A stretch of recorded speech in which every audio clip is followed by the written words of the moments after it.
हाय मेरा पांडे। आज आप लोगों को मैं क्लास 7 में सिविक्स के अंतर्गत राज्य सरकार पाठ पढ़ा रहे हैं।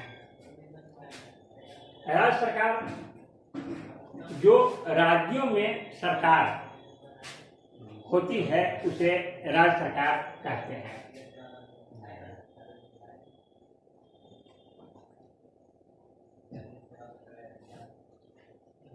भारत में 29 राज्य और 7 केंद्र प्रदेश हैं। सभी राज्यों में अपनी अपनी सरकार होती है।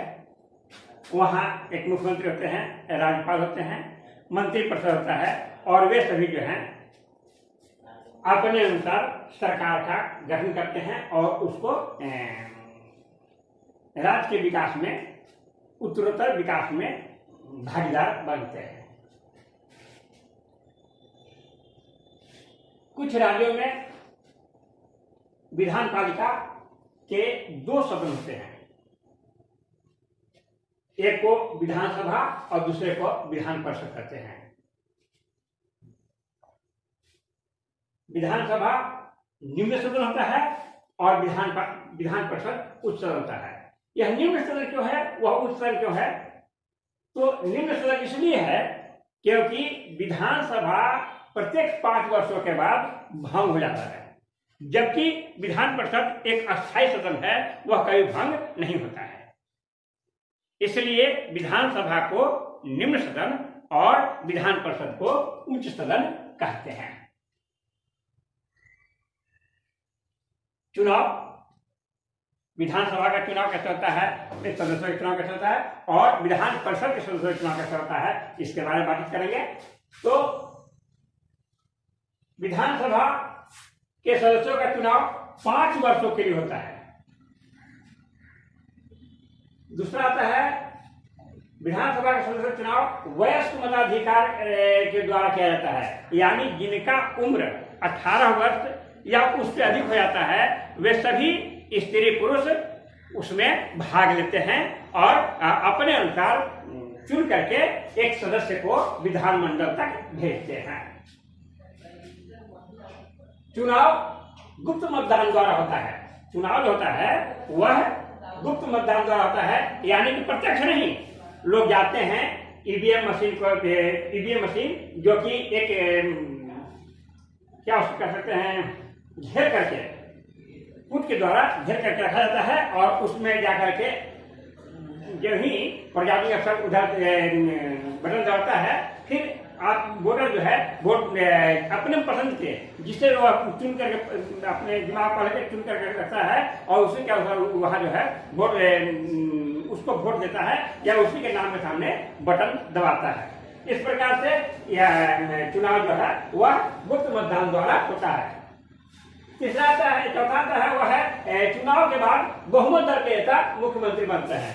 चुनाव हो जाता है, चुनाव के बाद काउंटिंग होती है। काउंटिंग में सभी दल के सदस्य लोगों के सदस्य चुनाव होता है और जिस पार्टी के सदस्यों की संख्या ज्यादा होती है, यानी बहुमत दल जो होता है उसके जो नेता बनते हैं वही मुख्यमंत्री बनते हैं। कभी कभी बहुमत दल को सदन में पूर्ण बहुमत प्राप्त नहीं होता है तो वह अन्य दल के मिला करके वह अपना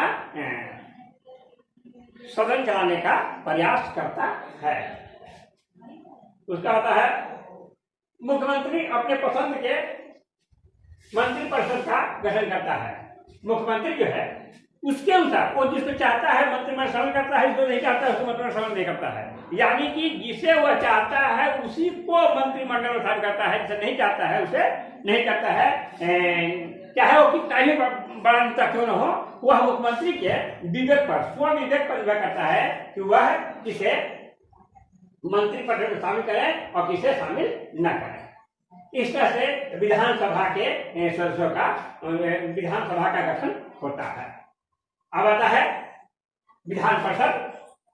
विधान परिषद एक अस्थायी सदन है। विधान परिषद एक अस्थायी सदन है। इसके सदस्यों का चुनाव 6 वर्षों के लिए होता है। वहां था 5 वर्ष है और यहाँ कितना है, 6 वर्षों के लिए होता है। यानी कि जो भी सदस्य चुन करके जाते हैं या मनोनयन के माध्यम से जाते हैं वो 6 वर्षों तक वहां पे रहते हैं। वो के बीच में हटते नहीं है। एक बात और होता है विधानसभा में, यदि विधानसभा भंग हो जाती है तो वे सदस्य यदि 3 साल पूरे किए हुए तो 3 साल में वो हट जाते हैं, लेकिन विधान परिषद का भंग नहीं होता है। इसलिए विधान परिषद जो है अस्थायी रूप से 6 साल तक वहां पे शासन करते ही रहते हैं। अब विधान परिषद के सदस्यों का चुनाव कैसे होता है? विधान परिषद के सदस्यों का चुनाव 5 तरीके से होता है। पहला है वह है इसके 1/3 सदस्यों का चुनाव विधानसभा के सदस्यों द्वारा होता है। 1/3 सदस्य का चुनाव विधानसभा में जितने भी सदस्य लोग हैं उनके मत से 1/3 सदस्यों का चुनाव विधान परिषद के 1/3 सदस्यों का चुनाव होता है। दूसरा आता है वह है 1/3 सदस्यों का चुनाव निकायों द्वारा चुने हुए व्यक्तियों द्वारा होता है। निकाय द्वारा मीन्स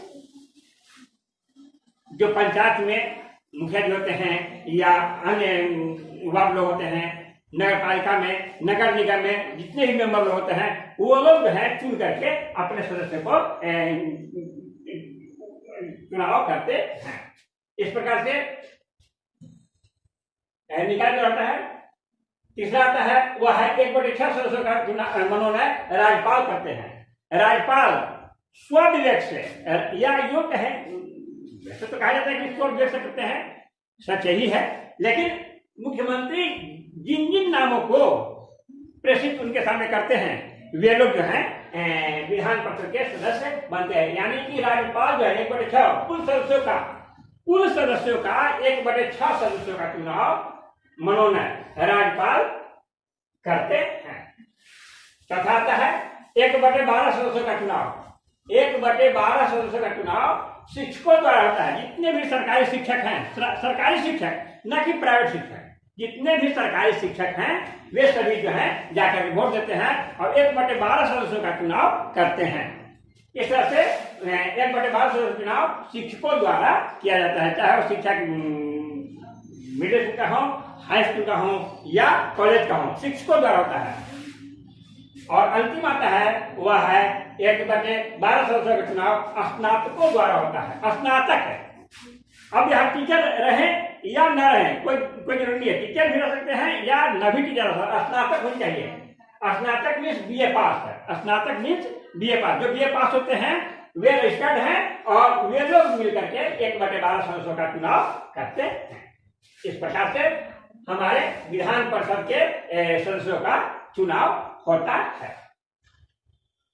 जब मुख्यमंत्री मंत्रिमंडल की गठन करते हैं ना तो उसमें विधानसभा के भी सदस्य लोग जाते हैं और विधान परिषद के भी सदस्य लोग जाते हैं। कोई जरूरी नहीं है कि विधानसभा के ही सदस्य लोग केवल मंत्री बनेंगे।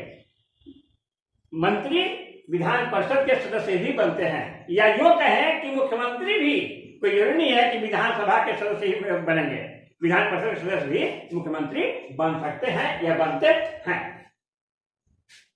दोनों शब्दों पे एक स्पीकर और एक डिप्टी स्पीकर होता है। स्पीकर का होता है सदन के कार्यवाही का संचालन करना। जब स्पीकर नहीं रखते हैं तो उस परिस्थिति में उनके जगह पे एक डिप्टी स्पीकर होते हैं, वो सदन की कार्यवाही को चलाते हैं या उनके जगह पे स्पीकर का जो काम होता है वह डिप्टी स्पीकर करते हैं, या वे सारा पावर उनमें सन्निहित हो जाता है। अब आगे आता है वह है मुख्यमंत्री। प्रत्येक राज्य में एक मुख्यमंत्री होते हैं और मुख्यमंत्री पूरे राज्य के कार्यवाही को करते हैं। मुख्यमंत्री स्वयं पूरे राज्य में शासन नहीं कर सकते हैं, इसलिए अपने सहयोग के लिए वे मंत्रिमंडल का गठन करते हैं। सामान्यतः मुख्यमंत्री द्वारा जो मंत्रिमंडल का गठन किया जाता है वह 5 वर्षों के लिए होता है, लेकिन जब बीच में भी मुख्यमंत्री जब इस्तीफा देते हैं तो उस परिस्थिति में उनका मंत्रिमंडल वह जो है समाप्त हो जाता है। मुख्यमंत्री का कार्य, मुख्यमंत्री राज्य का वास्तविक प्रधान होता है। मुख्यमंत्री का पहला यह है वह है कि मुख्यमंत्री राज्य का राज्य में जो भी जिस भी तरह के घटनाएं घटते हैं वो सारे के सारे मुख्यमंत्री द्वारा होते हैं या वही राज्य का वास्तविक प्रधान होता है। दूसरा आता है वह मंत्रिपरिषद के कार्यों का निर्धारण करता है। मंत्रिपरिषद उसी के अनुसार चलते हैं। मंत्रिपरिषद मुख्यमंत्री के द्वारा ही चलते हैं और वही जो है उनके कार्यों का निरीक्षण करता है।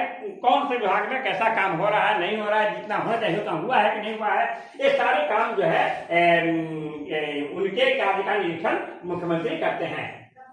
तीसरा आता है मंत्रियों के विभाग का बंटवारा करते हैं।